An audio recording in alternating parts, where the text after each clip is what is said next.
कैसे हो प्यारे बच्चों। अब आगे का शुरू करते हैं अपन। अलैंगिक जनन में अपन देख रहे थे अलैंगिक जनन की कायिक प्रवर्धन विधियां, और उसमें अपने पास में हो गई थी कायिक प्रवर्ध के आधार पर। कायिक के प्रवर्ध के आधार पर, कायिक के जो प्रवर्ध होता है प्रवर्ध के आधार पर, प्रवर्ध के आधार पर कायिक जनन के प्रकार। प्रवर्ध मैंने बता रखा है, प्रोपिग्यूल बोलते हैं इंग्लिश में, ठीक है ना, यानी वो भाग जो कायिक जनन के काम में लिया जाता है। पौधे का वह भाग जो कायिक जनन के काम में लिया जाता है क्या कहलाता है? कायिक प्रवर्ध कहलाता है। और इसमें अपन देख रहे थे, सबसे पहले अपन ने किसके द्वारा देखी थी? पत्तियों द्वारा कायिक जनन देख सके। पुष्प अपरिपक्व पुष्प कलिकाएं, यानी अपरिपक्व परिपक्व पुष्प कलिकाएं, पुष्प कलिकाएं, या क्या बोल सकते हैं इसको? बुलबिल बोल सकते हैं, बुलबिल, बुलबिल विधि बोल सकते हैं, या बुलबिल बोल सकते हैं, या पत्रकंद बोल सकते हैं, पत्रकंद बोल सकते हैं। और ये किस में हो रही थी? ऑक्जेलिस या खट्टी बूटी में। ऑक्जेलिस या क्या बोल सकते थे इसको? खट्टी बूटी, खट्टी बूटी में देखने को मिल रही थी। यहां तक आपका कॉन्सेप्ट क्लियर हो गया था। फिर नेक्स्ट अपन बात करें यहाँ पे, तो किसकी बात होनी थी? पत्तियों की, पत्तियों द्वारा कायिक प्रवर्धन, ठीक है, पत्तियों द्वारा कायिक प्रवर्धन। और पत्तियों में था अपने पास में कौन कौन से एग्जांपल अपन ने देखे थे? एक तो देखा था सबसे इंपॉर्टेंट पत्थर चट्टा, पत्थर चट्टा का देखा था। पत्थर चट्टा क्या बोलते हैं इसको? ब्रायोफिलम, क्या बोलते हैं? ब्रायोफिलम, ब्रायोफिलम या पत्थर चट्टा बोल सकते हैं। और मैंने कहा था कि इसके ब्रायोफिलम की सिराग्र वाले भाग पर क्या निकल जाती है? कुछ अपस्थानिक कलिकाएं निकल जाती है, जिससे नए पादप का निर्माण हो सकता है। और एक है बोगेनविलिया, बोगेनविलिया भी बताया था आपको। बोगेनविलिया के पत्ती के टुकड़ों से नए पादप का क्या हो रहा था? निर्माण हो रहा था। तो ये भी बोगेनविलिया भी इसमें रखा जाता है। अब यहाँ पे अपने देखे जड़ों द्वारा कायिक प्रवर्धन अपन देख सकते हैं, जड़ों द्वारा कायिक प्रवर्धन। और जड़ों में अपने आज चलेगा क्या चलेगा? शीशम चलेगा। शीशम में जड़ों द्वारा कायिक प्रवर्धन। फिर चलेगा शाखा में, ठीक है ना, शाखा द्वारा कायिक प्रवर्धन, जिसका उत्तर क्या था यहाँ पे? शाखा का उदाहरण क्या था? शाखा द्वारा कायिक प्रवर्धन किस में पाया जाता है? बरगद में देखने को मिलता है। किस में देखने को मिलता है बेटा? बरगद में देखने को मिलता है। और शाखा के बाद में जो अपना बच जाता है वो क्या बच जाता है? तने द्वारा कायिक प्रवर्धन, तने द्वारा कायिक प्रवर्धन, जो काफी लंबा चलना है। तो मैं हल्का सा शीशम वाला है, तो शीशम का बताता हूँ कि शीशम में एक्चुअली होता क्या है। जैसे कि आपने अपने घर पर शीशम का पौधा लगाया होगा या शीशम को देखा। शीशम में क्या होती है? मुसला मूल होती है, यानी एक मुख्य मूल होती है, मुसला मूल।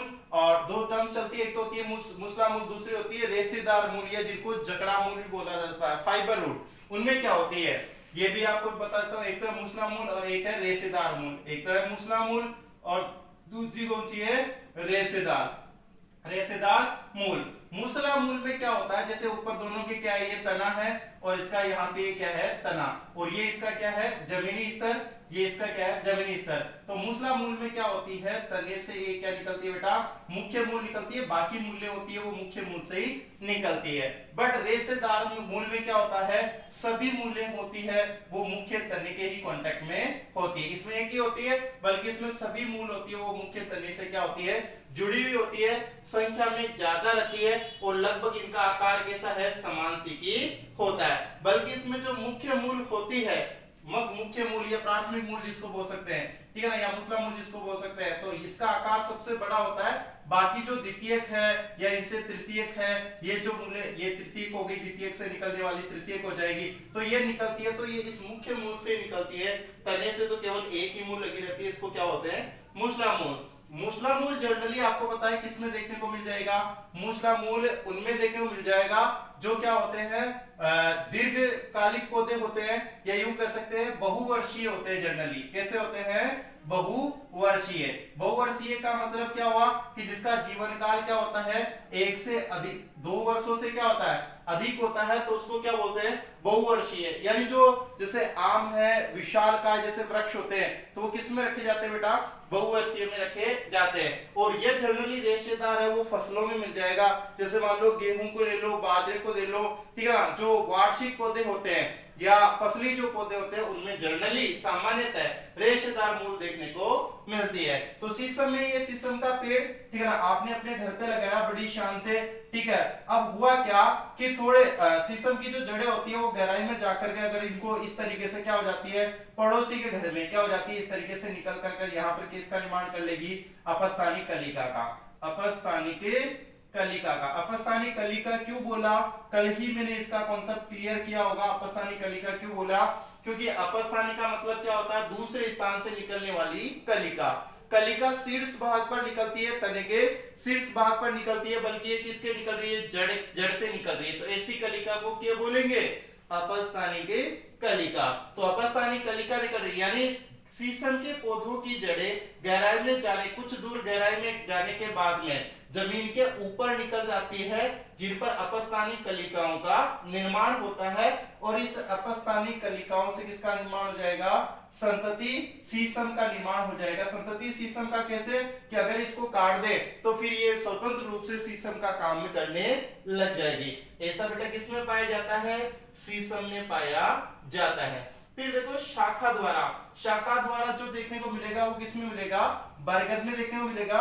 बरगद का ये बना देता हूं, बरगद विशाल का। क्वेश्चन इस तरीके से भी हो सकता है कि क्वेश्चन कैसे कैसे घूम सकता है, ये आप लोगों को पता होना चाहिए कि बरगद विशालकाय होता है कैसे, मतलब विशालकाय कैसे बन जाता है। कोई बरगद का पेड़ यूं तो नहीं कि उसका तना इतना बड़ा होता है, बरगद घना और विशालकाय कैसे बन जाता है, ये भी शायद आज आपको देखने को मिल जाएगा।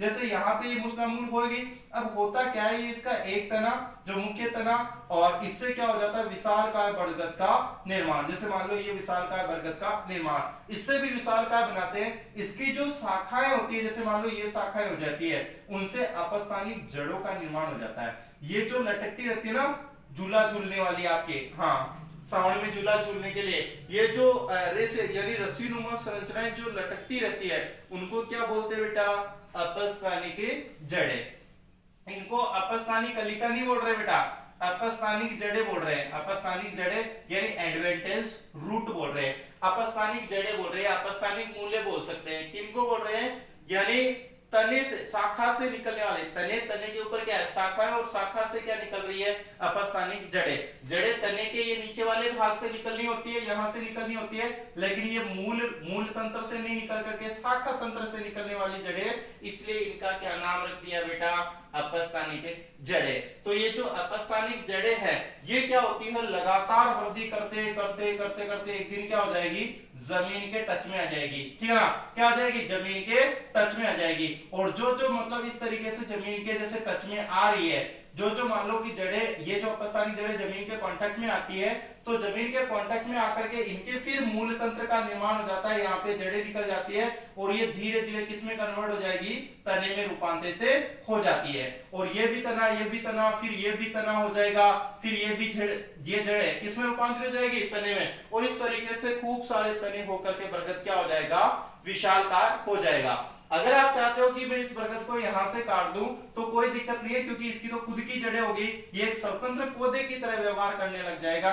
यहाँ पे भी देख लो, इसकी तो क्या होगी, खुद की जड़ें, यहाँ खुद की जड़ें। अगर आप यहाँ से इसको ब्रेकडाउन में काटने की कोशिश करते हो तो इसके ऊपर कोई प्रभाव नहीं पड़ेगा, क्योंकि ये खुद एक स्वतंत्र पौधे की तरह व्यवहार करेगा कि स्वतंत्र पौधे का निर्माण हो गया। तो इस तरीके से होता है बरगद में शाखा द्वारा काय के प्रवर्धन या काय के जनन। अब है तने द्वारा। तने द्वारा कायिक प्रवर्धन जानने से पहले आपको तने के बारे में जानना है, स्टेम के बारे में जानना है। एनसीईआरटी की भाषा में इसको क्या बोलते हैं, स्तंभ बोलते हैं। क्या बोलते हैं, स्तंभ बोलते हैं। एक बार इसका आप स्क्रीनशॉट ले लीजिए।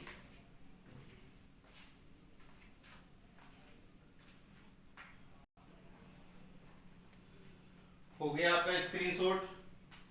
अब अपन देखते हैं किसको, तने द्वारा। तने द्वारा कायिक प्रवर्धन से पहले अपन तना, स्तंभ, स्तंभ एनसीईआरटी की भाषा में बोलते हैं, स्टेम इंग्लिश में बोलते हैं, और सामान्य भाषा में क्या बोलते हैं, तना, जो शाखाएं, पत्तियां और इनके बीच में, जड़ों के बीच में सेवन का काम करता है, मतलब भूजल को और जल को दोनों के सेवन का काम कर, सेवन का मतलब इधर उधर ले जाने का, ट्रांसपोर्ट का काम करता है, पौधे को सीधा खड़ा रखता है।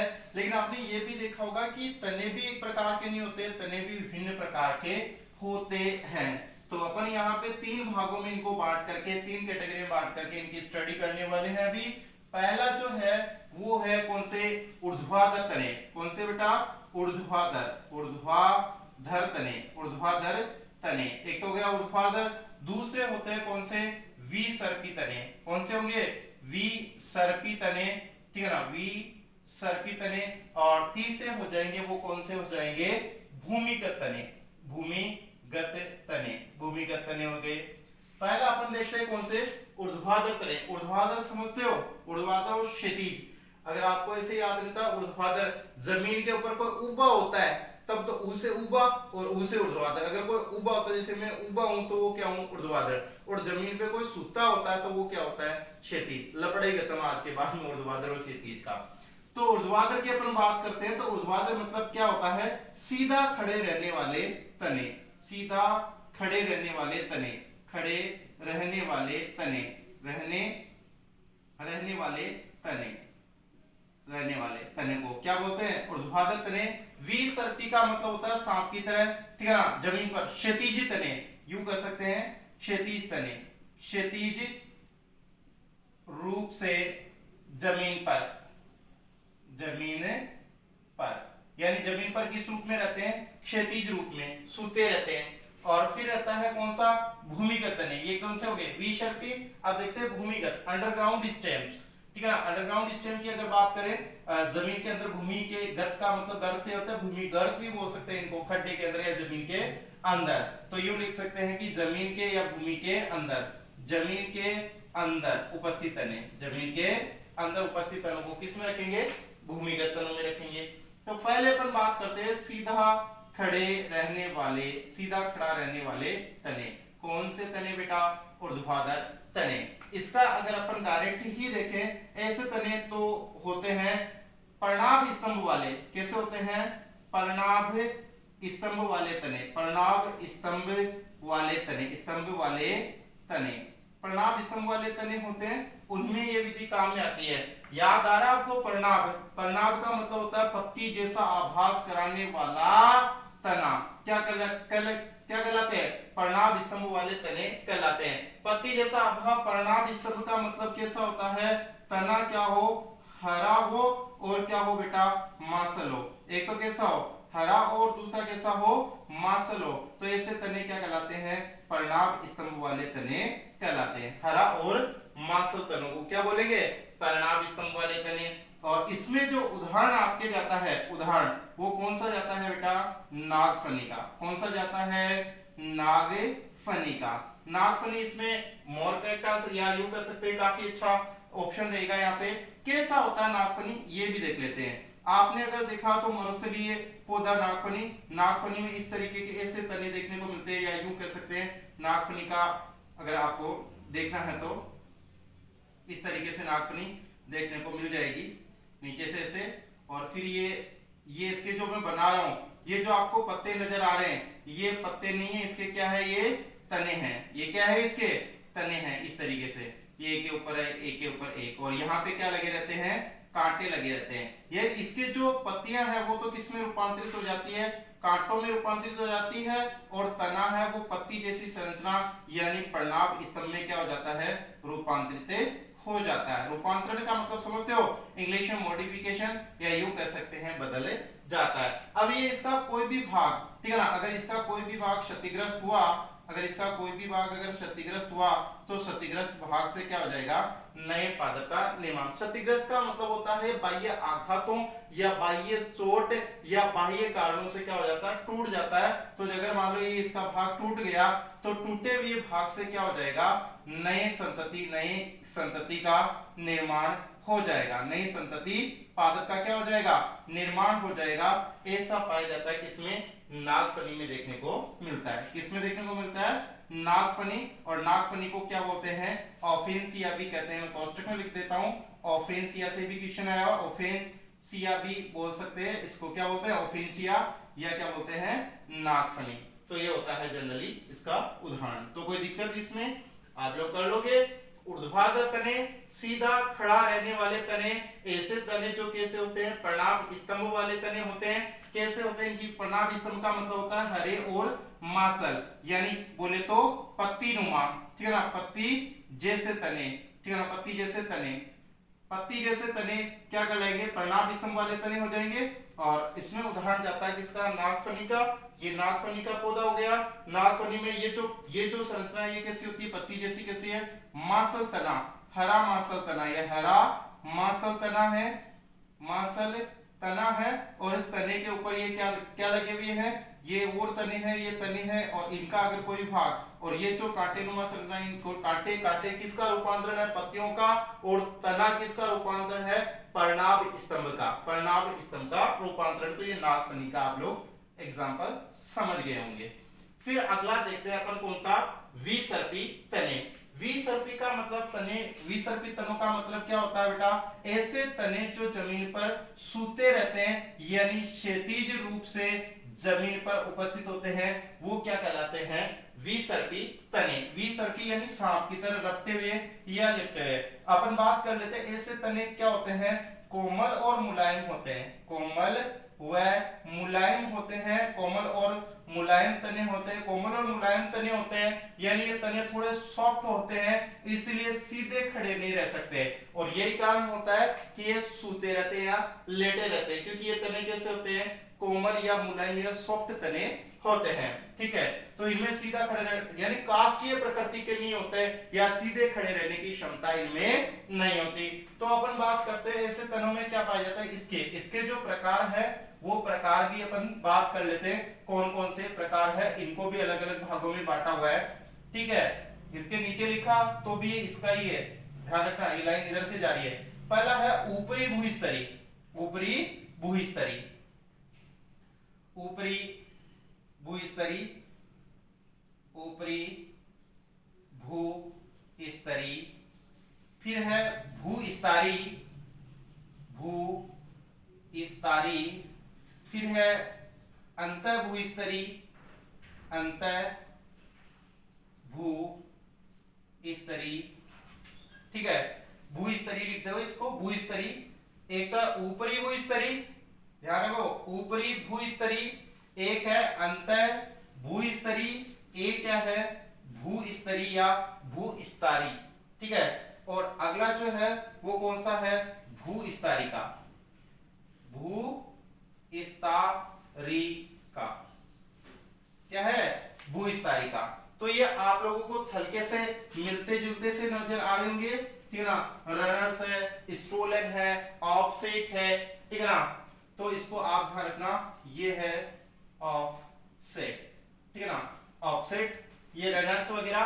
तो आप लोगों को ऊपरी भूस्तरी, देखो ऊपरी का मतलब तो ऊपर, और ये भूस्तरी, भूस्तरी है, ये भी भूस्तरी है, इसे भूस्तारी भी लिखा है तो टेंशन मत लेना।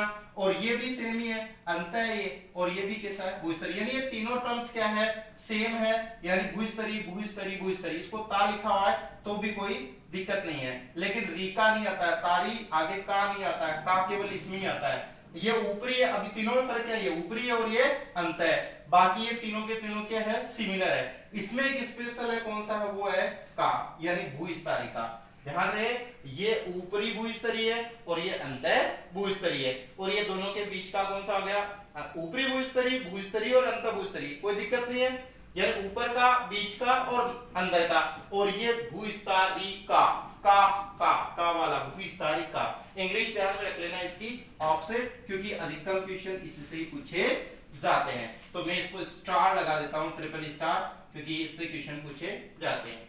अब इसका जो एग्जांपल होता है वो कौन सा होता है, दूब घास। कौन सा होता है बेटा, दूब घास, दूब घास होता है। दूब घास क्या बोलते हैं, साइनोडोन, साइनोडोन, कौन सा डोन, साइनोडोन, दूब घास होता है। और इसका जो एग्जांपल होता है वो कौन सा होता है, स्ट्रॉबेरी या स्ट्रॉबेरी, स्ट्रॉबेरी, ठीक है। और इसका जो एग्जांपल होता है वो कौन सा होता है, अंतः भूस्तारिका का अंतर्भुजतारी का तो अपन एग्जांपल ले तो पुदीना ले लो, पुदीना या पुदीना जिसको बोल सकते हैं, पुदीना या पुदीना, ठीक है। और ये वाला है, इसका जो एग्जांपल है, ठीक है, इसका जो एग्जांपल है वो है जलकुंभी, जलकुंभी, ठीक है बेटा। तो अपन सबसे पहले 1 बाय 1 देखते हैं। इनमें देखो हल्का हल्का सा फर्क है, मैं माइनर चीज बता रहा हूं, तो आप जगह रहना। दूब घास बोले तो साइनोडोन, कौन सा डोन? साइनोडोन। तो इनमें कौन से भाग से नए पादप का निर्माण होता है? देखो ये होगी दूब घास, इसमें ये आप नोड और इंटरनोड तो जानते होंगे, पर्व और पर्व संधियां। पर्व और पर्व संधियों को मैं यहाँ पे बताऊं, एक तो होता है पर्व, एक होता है पर्व संधि। पर्व संधि वो पर्व नहीं है जो आप बनाते हो, पर्व संधि, ठीक है ना। डंपियां समझते, अरे गन्ना शाटा खाया होगा, इस तरीके से ये क्या होती है, ये उसमें गांठे गांठे सी होती है। तो ये तो होता है क्या, इसका पर्व वाला भाग, ठीक है ना। ये तो इसका क्या होता है, पर्व वाला भाग। और ये कौन सा होता है, पर्व संधि वाला भाग। ये क्या है, इसका पर्व है, यानी नोड, नोड और इंटरनोड। ये तो होगी इसकी नोड, और ये क्या हो जाएगी, इंटरनोड। इंटरनोड का मतलब होता है, नोड का मतलब ऐसे गांठ होता है, नोड का मतलब क्या होता है, गांठ। तो गांठ को क्या बोलेंगे, नोड, या हिंदी में क्या बोलेंगे, पर्व संधि। और ये बीच में जो डंपी वाला भाग है, इसको क्या बोलेंगे, पर्व बोले तो इंटरनोड। तो ध्यान रखना, ये पर्व यानी इंटरनोड, इंटरनोड बोल देंगे। और ये जो होता है इसे क्या बोलते हैं, पर्व संधि बोलते हैं। और पर्व संधि बोले तो क्या हो जाएगा, नोड हो जाएगा, यानी गांठ हो जाएगी, ठीक है। तो ये आपको ध्यान में रखना चाहिए। तो ध्यान रखना, उसमें भी आपने अगर गोल गोल गोमती किया तो मतलब गणगौर पूजन किया, तो आप लोगों को पता होना चाहिए कि यहाँ पे जो गांठ ऐसी होती है, इनको क्या बोलते हैं, इनको क्या बोलते हैं, नोड या इंटरनोड? हाँ देख लिया सर, नोड बोलते हैं, मतलब गांठे बोलते हैं, या पर्व संधि। तो ध्यान रहे, पर्व संधि भाग वाले भाग से ये तना है, ये क्या है, तना है। तने में क्या हो जाती है, जड़ों का निर्माण हो जाता है, यानी अपस्थानिक जड़ें, अपस्थानिक जड़ें निकल जाती है, अपस्थानिक जड़ें निकल। ध्यान रखना, जड़ें किस में निकलती है और कलिका किस में निकलती है, कौन से वाले भाग से। और फिर धीरे धीरे यहाँ पे क्या निकल जाएगा, नए का निर्माण हो जाएगा। मैंने आपके समझने के हिसाब से निकाला, देखो इस तरीके से किसका निर्माण हो जाएगा, अपस्थानिक जड़ों का। ये कौन सा वाला भाग है, पर्व संधि वाला, पर्व संधि वाला भाग, पर्व संधि वाले भाग से। क्या, पर्व संधि वाला भाग से।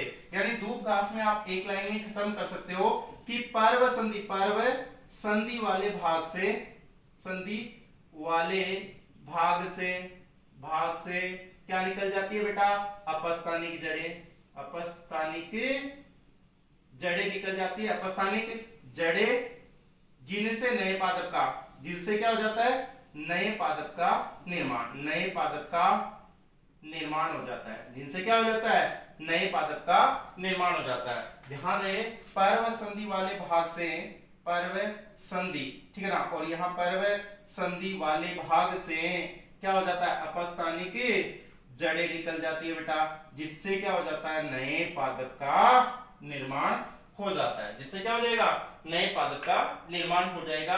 तो ये कहलाएगा क्या, ऊपरी भूस्तरीय प्रकार का। अब इसी तरीके से कौन सा होता है, भूस्तरीय होता है। भूस्तरीय में आप लोग ध्यान रखना, भूस्तरीय स्ट्रॉबेरी में, इसका एग्जांपल स्ट्रॉबेरी है, उसमें क्या होता है, इसमें जैसे ये पर्व और पर्व संधियां, ठीक है ना। तो ये इस तरीके से रहेगा, इसमें पर्व वाले भाग से क्या हो जाएगा, अपस्थानिक जड़ों का क्या हो जाएगा, निर्माण। कहां से हो रहा है ये, पर्व वाला भाग, ये तो हो गया क्या, पर्व। और यहाँ पे देखो मैं बोल रहा हूं तो आप लोगों को पता होना चाहिए, ये जो अपस्थानिक क्या है, जड़ें, ये क्या है, इसको ऐसे ही लिख देता हूं, इधर एरो कर देता हूं, समझ तो जाओगे आप। पर्व यानी पर्व वाले भाग से क्या हो जाएगा, अपस्थानिक जड़ें। इसकी जो परिभाषा जाएगी तो क्या जाएगी, पर्व वाले भाग से, भाग से अपस्थानिक जड़ें, अपस्थानिक क्या निकल जाएगी बेटा, अपस्थानिक जड़ें। और इन जड़ों से क्या, अपस्थानिक जड़ें निकल जाती है, और इन अपस्थानिक जड़ों से निकल जाती है, जाती है, इसे लिखते हैं जाती है, जाती है, जिससे नए पादप का निर्माण, जिससे नए पादप का क्या हो जाता है, नए पादप का क्या हो जाएगा, निर्माण हो जाता है बेटा, क्या हो जाएगा, नए पादप का निर्माण। फिर से सुनो कि इसमें क्या हो रहा है, पर्व है, ये यानी पर्व वाले भाग से, यानी ये तो हो गए पर्व संधियां, इनके बीच में क्या है, पर्व, पर्व वाले भाग से क्या हो जाएगी, अपस्थानिक जड़ें निकल आती है, और जिससे क्या हो जाती है, जिससे क्या हो जाएगा, नए पादप का क्या हो जाएगा, निर्माण हो जाता है।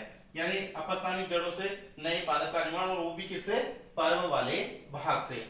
अब यह है अंतःभूस्तरी। ऊपरी भूस्तरी और अंतःभूस्तरी में फर्क केवल इतना ही है, सेम ऐसा ही रहेगा। ये जमीन है, ये तो क्या है, ये जमीन के बाहर होता है और वो जमीन के अंदर होता है। ये क्या है, जमीन है, ये क्या है, जमीन है, ये तो जमीन के क्या होता है, बाहर। तो इसकी शर्त में लगा देता हूं, जमीन के बाहर, जमीन के बाहर। ये जो पूरी प्रक्रिया होती है किधर होती है बेटा, जमीन के बाहर होती है। और सेम यहाँ की यहीं सेम वो की वही प्रक्रिया है, या थोड़ा सा मैं हिंट के रूप में बता रहा हूँ, पुदीने में क्या होगा, ठीक है ना। यही ये क्या है, अपस्थानिक जड़ें, बार बार लिखने की आवश्यकता नहीं है। ये अपस्थानिक जड़ें, ये तो फिर कलिका निकलेगी या तना वगैरह बनेगा, नया पौधा बनेगा। और ये तो होगी अपस्थानिक जड़ें, कहां से निकल रही है, पर्व संधि से, पर्व संधि से निकल रही है, पर्व संधि से निकल रही है। और ये क्या है, अपस्थानिक जड़ें, अपस्थानिक जड़ें है बेटा, अपस्थानिक जड़ें हैं। और ये जमीन के अंदर है, ये पूरा काम क्या है, जमीन के अंदर। तो शर्त ये रहेगी, ये क्या होगी, जमीन होगी, तो जमीन के अंदर, जमीन के अंदर पर्व संधि वाले भाग से, पर्व संधि वाले भाग से, संधि वाले भाग से, भाग से क्या निकलती है, अपस्थानिक जड़ें, अपस्थानिक जड़ें निकल आती है बेटा। और जिनसे क्या हो जाता है, जड़ें, जिससे क्या हो जाएगा, जिससे नए पादप का निर्माण, नए पादप का क्या हो जाएगा, निर्माण हो जाएगा। अपस्थानिक जड़ें, जिससे क्या हो जाएगा, नए पादप का निर्माण। फिर से बोल रहा हूं, अपस्थानिक जड़ें हो गई, पर्व संधि हो गई, लेकिन शर्त क्या है, जमीन के अंदर, जमीन के क्या है, अंदर, बंदर नहीं, जमीन के अंदर। यानी जमीन के अंदर किससे होगा, पर्व संधि वाले, पर्व संधि वाले भाग से अपस्थानिक क्या निकल जाती है, जड़ें, जिससे क्या हो जाएगा, नए पादप का क्या हो जाएगा, निर्माण हो जाएगा। तो ये आपको कोई दिक्कतें नहीं होनी चाहिए। फिर जो अपना अंतिम है वो कौन सा है, जलकुंभी। जलकुंभी के और भी नाम है, लेकिन जलकुंभी, जलकुंभी को क्या बोल सकते हैं, water hyacinth, water hyacinth, hyacinth, या यूं कर सकते हैं क्या, मिराबिलिस जलापा, वाटर हाइसिंथ, या बंगाल का आतंक, बंगाल का आतंक, या क्या बोल सकते हैं, मिराबिलिस जलापा, मिराबिलिस जलापा बोल दिया रे, बोल दिया, ठीक है ना, ठीक है ना। बंगाल का आतंक, वाटर हाइसिंथ या जलकुंभी, ठीक है। इस जलकुंभी की अपन बात करेंगे, जलकुंभी की अपन बात करेंगे, वाटर हाइसिंथ की अपन बात करेंगे, टेररिज्म ऑफ बंगाल की अपन बातें करेंगे। ये क्या होता है, इसमें क्या होगा, इसमें देखना बेटा, इसमें जैसे मान लो कि ये इस तरीके से पूरा पौधा है, और पौधे में ये क्या है, इसका तना है, तने में ये जैसे मान लो हो गया, इसमें एक ही पर्व होता है, इसमें क्या होता है, एक ही क्या होता है बेटा, पर्व होता है। ये पर्व, एक ही पर्व, विशेषता क्या है, एक ही पर्व, एक ही क्या होता है, पर्व होता है, और पर्व, एक ही पर्व होता है, होता है, जिससे जो क्या हो जाता है, जो आघातों से, आघात कौन पहुंचाएगा, आघातों से क्या हो जाएगा, टूट जाएगा, टूट जाएगा, टूट जाता है, जाता है, जिससे क्या हो जाएगा, जिससे नए पादप का निर्माण, नए पादप का क्या हो जाएगा, निर्माण हो जाएगा बेटा, क्या हो जाएगा, निर्माण। इसमें क्या पाया जाता है, एक ही पर्व होता है, क्या होता है, एक ही पर्व होता है, जो आघातों से क्या हो जाता है, टूट जाता है, जिससे नए पादप का क्या हो जाएगा बेटा, नए पादप का निर्माण हो जाता है। बता देता हूं कैसे। ये जलीय पादप है, ये क्या है, जलीय पादप है, वाटर हाइसिंथ। इसमें क्या होता है, ये नीचे जैसे मान लो इसकी डंडुगली सी होगी, बोले तो ये पर्व हो गया। अब पर्व क्या हो जाएगा, टूट जाएगा, और टूटे हुए पर्व से क्या हो जाएगा, फिर नए पादप का क्या हो जाएगा, निर्माण। अगर ये यहां से मान लो टूट गया, तो टूटे हुए पर्व से एक ही तो, अब जल के क्या लगते हैं, थपेड़े लगते हैं, भाई कोई चीज तो जल के क्या लगते हैं, थपेड़े लगते हैं, या जल के क्या होते हैं, चोट पहुंचती है। तो ये पर्व एक ही तो पर्व है, और वो पर्व भी टूट जाएगा तो नए नए किसका निर्माण कर लेगा, वाटर हाइसिंथ का, या जलकुंभी का, या बंगाल के आतंक। हाँ, ये एक बड़ा ही रोचक क्वेश्चन, इसको बंगाल का आतंक क्यों कहते हैं। कहानी है, सुना दूं, कहूं तो सुना दूं या रिवाइजेशन लगा दूं? चलो रिवाइजेशन लगा करके फिर सुना दूंगा ये कहानी। कायिक प्रवर्धन, जल्दी से समराइज कर लेते हैं अपन। कायिक प्रवर्धन पौधे की किसी, ठीक है ना, कायिक भाग को काम में लेकर नया पादप तैयार करने की विधि को क्या बोलते हैं, कायिक प्रवर्धन बोलते हैं। या यूं कर सकते हैं, पुष्प के अलावा पौधे के किसी अलैंगिक भाग को या पौधे के किसी कायिक भाग को काम में लेकर के नया पादप तैयार करने को क्या बोलते हैं, कायिक प्रवर्धन बोलते हैं। फिर होता है प्रवर्ध की परिभाषा, कायिक प्रवर्ध क्या होगा, ठीक है ना। तो आप लोग बता सकते हो, कायिक प्रवर्ध का मतलब होता है पौधे का वह भाग जिसको जनन के उपयोग में लिया जाता है, क्या कहलाता है, कायिक प्रवर्ध कहलाता है। और ये क्या होता है, आप लोगों को पता होना चाहिए, कायिक प्रवर्ध के आधार पर क्या होते हैं, कायिक जनन के प्रकार, अपस्थानिक पुष्प कलिकाएं बुलबिल या पत्रकन द्वारा किसमें होता है, ऑक्जेलिस या कट्टी बुट्टी में। ऐसी पुष्प कलिकाएं जो फ्यूचर में कभी खिलनी नहीं होती है, गांठ जैसी होती है, ऐसे पत्ते जो कंदनुमा संरचना बना लेते हैं, जब ये मुख्य पादप से अलग होते हैं तो क्या हो जाते हैं, नए पादप का निर्माण कर लेते हैं। ऑक्जेलिस, कट्टी बुट्टी, या क्या आ जाएगा इसमें, अगेव उदाहरण जाएगा, अगेव वाला पूछा हुआ भी है। फिर है, ठीक है, पत्तियों द्वारा पत्थर चट्टा या बोगेनविलिया बताया था, सिराग्र वाले भाग पर अपस्थानी कलिकाओं का बनना और कलिकाओं के अलग होने या पत्ती के अलग होने से उन कलिका प्रत्येक कलिका से नए पादप का निर्माण होना। इसी तरीके से पत्तियों द्वारा किसमें होता है, बोगेनविलिया, बिगोनिया।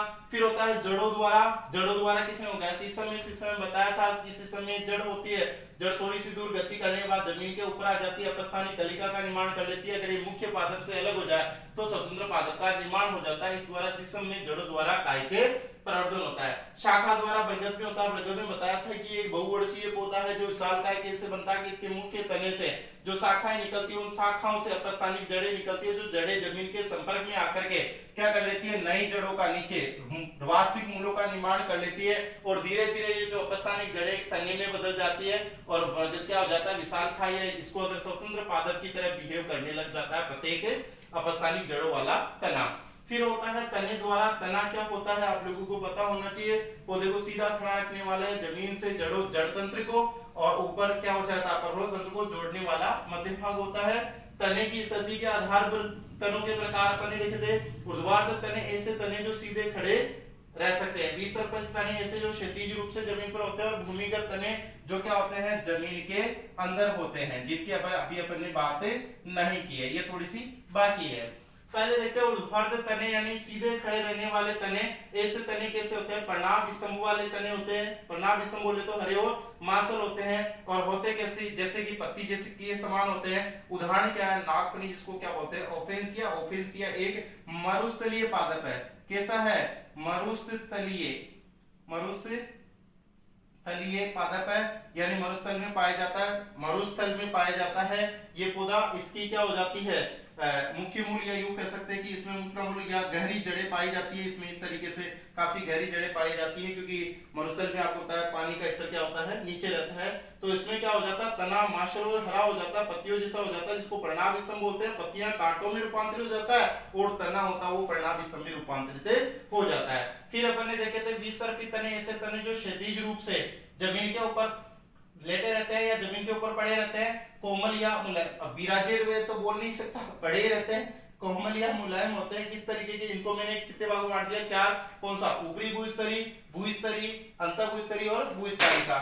ये हो गया, कौन कौन से हो गए यहाँ पे। पहला अपने पास में हुआ कि ऊपरी भूस्तरी यानी दूब घास या साइनरोन जिसको बोलेंगे, और इसमें अपने पास में कौन सा जाएगा कि जमीन के ऊपर वाले भाग में क्या होता है, यहाँ पे अपस्थानिक जो जड़ें निकल जाती है, कहां से, पर्वसंधि वाले भाग से, यानी पर्वसंधि वाले भाग से अपस्थानिक जड़ें निकल जाती है, जिससे नए पादप का क्या हो जाता है, निर्माण। शर्त क्या है, जमीन के बाहर होती है ये प्रक्रिया। सेम ऐसी प्रक्रिया अंतःभूस्तरी में होती है। उदाहरण इसका पुदीना जाता है, ये जमीन के अंदर, वही पर्वसंधि वाले भाग से अपस्थानिक जड़ें और संधि वाले भाग से अपस्थानिक जड़ों से क्या हो जाता है, नए पादप का निर्माण। लेकिन शर्त क्या है, ये जमीन के अंदर और ये जमीन के बाहर, दोनों सिमिलर है। भूस्तरी या भूस्तरी में क्या होता है कि इसमें एक ही पर्व पर्व जो होता है, पर्व वाले भाग से क्या हो जाता है, पर्व वाले भाग से अपस्थानिक जड़ें निकलती है, जिससे क्या हो जाता है, नए पादप का निर्माण। उदाहरण क्या है इसका, स्ट्रॉबेरी। और सबसे इंपॉर्टेंट है भूविस्तारित का ऑफसेट, जिसको ऑफसेट या ऑफसेट तो इसमें विधि है, ठीक है ना। भूविस्तारित का जिसको इंग्लिश में क्या बोलते हैं, ऑफसेट बोलते हैं। उदाहरण इसके जलकुंभी, या जिसको वाटर आइसिड या बंगाल का आतंक कहते हैं, बंगाल के आतंक की स्टोरी बाकी है, ठीक है ना। एक ही पर्व होता है इसके, और वो भी क्या होता है, जल आघातों से टूट जाता है, जिससे नए पादप का निर्माण हो जाता है जब ये टूट जाता है पर्व। तो अब सुनाते हैं आपको बंगाल के आतंक की कहानी। हुआ क्या था कि बंगाल की जो उगली नदी है उसमें ये इसको लाया गया विदेशों से, फॉरेनर प्लांट है। किसको लाए थे, इसको जलकुंभी को लाए। जलकुंभी के सुंदर सुंदर फूल होते हैं और बड़े बड़े क्या होते हैं, पत्ते होते हैं। तो अपन ने क्या किया कि इसको मतलब जैसे जलाशय में रखेंगे तो जलाशय में क्या करेगा, तैरने लग जाएगा। जलाशय में क्या करने लग जाएगा, ये तैरने लग जाएगा। और तैरने से क्या होगा कि जैसे फॉर एग्जाम्पल मैं बता देता हूं आप लोगों को, जैसे ये मान लो ये आपकी नदी हो गई, ठीक है ना, ये नदी हो गई, ये लो आपकी ये नदी ऐसी तो होती होगी, चाहे क्या पहला ये नदी हो गई, ऐसे बना देता हूं मैं, ये रिवर मान लो, खुली छोड़ दो ऊपर से, ये मान लो ये नदी हो गई, या यू मान लो ये तालाब हो गया। अब इसमें पानी पानी भरा हुआ है, उगली नदी की बात है ये, मैं आपको तो थोड़ा समझा रहा हूं। अब इसमें क्या होगा कि इसके सुंदर बड़े फूलों के कारण इसको विदेश से लाए थे इस तरीके से। अब ये इस तरीके से मान लो पूरे जलाशय को ये क्या कर लेगा, ढक लेगा। ये क्या कर लेगा, ढक लेगा पूरे जलाशय को। ये खूब सारे हो गए थे क्योंकि ये खरपतवार है बेटा, ये वीड्स है, खरपतवार है, अवांछित पौधा है। केवल इसको सुंदर फूलों की वजह से कहां से लाए थे, विदेश में। किसको लाए हैं, जलकुंभी को। जलकुंभी, कुंभी तो समझते हो पानी का, कुंभकर्ण यही है, हाँ जलकुंभी। पूरे जलाशय को क्या कर दिया, ढक दिया। अब वातावरणीय ऑक्सीजन से आपको पता होगा जल में भी क्या होते हैं, घुलनशील रूप में ऑक्सीजन रहती है, और उस ऑक्सीजन को कौन लेते हैं, जलीय जीव लेते हैं। और अगर किसी जल में बीओडी आपको पढ़ाएंगे तब बताएंगे कि 1 लीटर पानी में, ठीक है ना, उपस्थित कार्बनिक पदार्थों को अकार्बनिक पदार्थों में बदलने के लिए जितनी ऑक्सीजन की आवश्यकता होती है वो उसकी क्या कहलाती है, बीओडी, यानी बायोकेमिकल ऑक्सीजन डिमांड। या यूं कह सकते हैं अगर गंदगी या अपशिष्ट पदार्थता बढ़ती है तो बीओडी क्या हो जाती है, बढ़ जाती है। तो इसकी बीओडी क्या हो गई, बढ़ गई, यानी बायोकेमिकल ऑक्सीजन डिमांड इसकी बढ़ गई। क्योंकि वातावरणीय जो O2 थी, उस O2 से इसका संपर्क, यानी ऑक्सीजन से इसका संपर्क क्या हो गया, टूट गया। तो अंदर कितनी ऑक्सीजन, अब अंदर खूब सारी है कौन, मिचलियां, ठीक है ना, आपकी ये लो इस तरीके से, ये क्या हो गई है, मिचलियां। इस तरीके से अंदर क्या है, मिचलियां। ये मिचलियां क्या हो गई है बेचारी, ये मिचलियां। अब इनको क्या नहीं मिल रहा है, इन मछलियों को क्या नहीं मिल रहा है, इन मछलियों को मिल नहीं रहा है क्या, ऑक्सीजन नहीं मिल रही है। और खूब सारी मछलियां क्या हो गई है, हजारों लाखों की तादाद में एक साथ पूरे के पूरे मछलियां क्या हो गई है, मर गई। तो ये बहुत बड़ा जैसे बंगाल का आतंक, यानी बंगाल की हुगली नदी का आतंक है। फिर से सुन लो, बंगाल की हुगली नदी में ये सुंदर पुष्पों के विदेशी पादप जलकुंभी लाया गया। इसके बड़े फूलों के कारण, पत्तों के कारण इसको मतलब सुंदर पुष्पों के कारण लगाया गया। पूरे संपूर्ण जलाशय को ढक देता है। बाहरी ये वातावरणीय ऑक्सीजन और जिसके जलाशय के जल की ऑक्सीजन क्या हो जाती है, का कनेक्शन, ये संबंध टूट जाता है, जिसके कारण क्या हो जाएगा, क्योंकि ये पूरे को ढक देंगे तो उतनी ऑक्सीजन अंदर अवेलेबल नहीं हो पाएगी। अंदर मछलियों को क्या चाहिए, जल में घुलनशील ऑक्सीजन। तो जल में वातावरणीय ऑक्सीजन है नहीं, तो अंदर वाली ऑक्सीजन धीरे धीरे क्या होने लग जाएगी, जल की घुलनशील ऑक्सीजन में कमी आने लग जाएगी, और ऑक्सीजन के अभाव में मछलियां तड़प करके क्या हो जाएगी, मर जाएगी। ऐसा होता बंगाल की हुगली नदी में, इसलिए इसको क्या बोलते हैं, बंगाल का आतंक। उम्मीद करते हैं, आशा करते हैं कि आप लोगों को ये टॉपिक बहुत अच्छे से समझ में आया होगा। अगले टॉपिक में अपन लेकर के आएंगे कौन सा, भूमिगत तने या जमीन के अंदर पाए जाने वाले तने। तो वो भी काफी इंटरेस्टिंग टॉपिक है, और आप लोग स्क्रीनशॉट ले लीजिए। और मैं चलता हूं, बहुत बहुत धन्यवाद।